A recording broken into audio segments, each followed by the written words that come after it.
Unë më konë vetë familjen Jashari në 10 rarë, unë flajt atë me javë.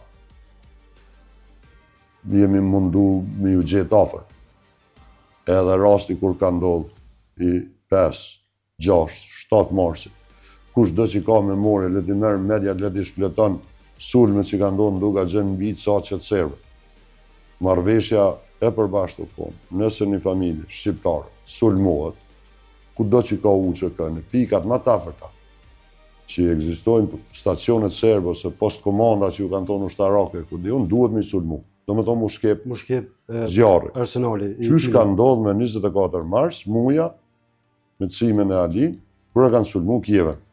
Sheni pamjet me 24 mars, Euronews i jep sulmin e Kiev. E sheni ditë të mbërdilin, 12 ditës, shkon zotnia e blokon rrugën kryesor, aksin kryesor, Prishtinë, Pejë, Gjako, edhe sulmon stacionin ma famkesh cilat do t'i shohin rajonit, e sulmon Kievin. U ku ndim shumë e madhe për neve.